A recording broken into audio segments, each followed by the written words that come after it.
आज हम गिलोय का काढ़ा बना रहे हैं। तो सबसे पहले चाकू से हम इसे साफ़ कर लेंगे ताकि ऊपर का जो सूखा वाला पार्ट है वो यहाँ पे हट जाए और नीचे का जो फ्रेश वाला पार्ट है वो हमें मिले।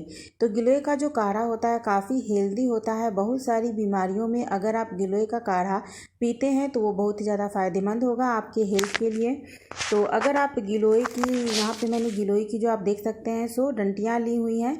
तो मैंने अपने घर पे ही गिलोय का जो पेड़ है वो लगा रखा है। गिलोय का पेड़ लगाना बहुत ही आसान होता है। आप कहीं भी अगर आप गिलोय का पेड़ देखते हैं तो आप उसकी डंटियों को तोड़ करके किसी भी गमले में या फिर अगर आपके पास कुछ खाली स्पेस है तो वहाँ पे इन डंटियों को आप लगा दीजिए।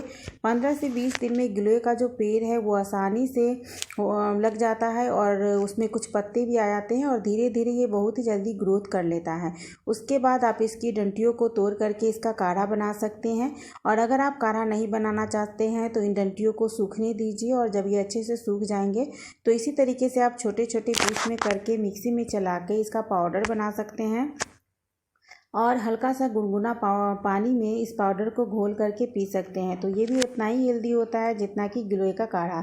यहाँ पे मैंने खल में डाल दिया है सभी डंटियों को तोड़ करके छोटे छोटे पीस में और अब इसे अच्छे से हम कूट लेंगे। इससे क्या होगा कि जब हम काढ़ा बनाएंगे तो इसका जो पूरा मतलब गिलोय में जितनी ज़्यादा जो ताकत होती है सभी अच्छे से पानी के अंदर जाएगा और अच्छे से हमारा जो काढ़ा है वो बहुत ही अच्छा काढ़ा यहाँ पे तैयार होगा।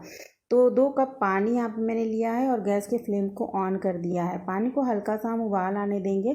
उसके बाद जो हमने गिलोय को कूट करके रखा हुआ है उसको पानी में ऐड करेंगे। यहाँ पे हमें ध्यान देना है कि हमने 2 जो कप पानी लिया है उसको उबालते उबालते हमें 1 कप कर देना है, क्योंकि गिलोय का जो काढ़ा है बिल्कुल इसी प्रोसेस से बनाया जाता है कि जितना पानी आपने ऐड किया है उसका आधा आपको कर देना है, तभी जो आपका काढ़ा है वो बहुत ही ज़्यादा हेल्दी होगा। गिलोय का काढ़ा बहुत ही ज़्यादा बीमारियों में असरदार होता है। अगर आपको घुटनों का दर्द है, सर्दी है, खांसी है, सर्दी खांसी जुकाम है या फिर हल्का सा फीवर है तो आप इस काढ़े को बना करके पी सकते हैं। बहुत ही ज़्यादा पौष्टिक होता है। इसमें मैं कुछ नीम की पत्तियां डाल रही हूँ, क्योंकि ऐसा माना जाता है कि गिलोय के पेड़ पे अगर नीम का पेड़ चढ़ा होता है तो वो गिलोय जो होता है वो अमृत के समान होता है। गिलोय को आयुर्वेद में अमृता के नाम से भी जानते हैं। इसको अमृत की श्रेणी में रखा गया है और इसलिए इसे अमृता भी, एक तरह से अमृता भी इसका जो नाम है वो है।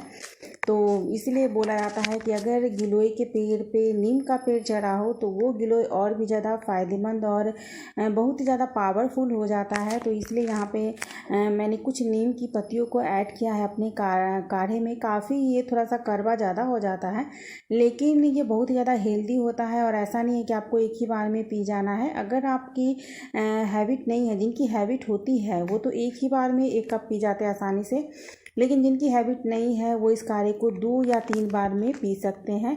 इस काढ़े को आप बना लीजिए और जब भी आपको पीनी हो हल्का सा गुनगुना कर लीजिए और गुनगुना करने के बाद आप इसको पी सकते हैं। इसमें कुछ चीज़ें हम और ऐड करेंगे, जैसे काली मिर्च का पाउडर। काली मिर्च का पाउडर भी आप जानते हैं कि काली मिर्च भी जो होती है वो बहुत ही ज़्यादा हेल्दी होती है। और अगर आपको गले में खराश हो या फिर सर्दी खांसी की आपको प्रॉब्लम हो तभी भी आप काली मिर्च इस्तेमाल अगर आप करते हैं तो आपको सर्दी खांसी सभी चीज़ों से राहत मिलती है।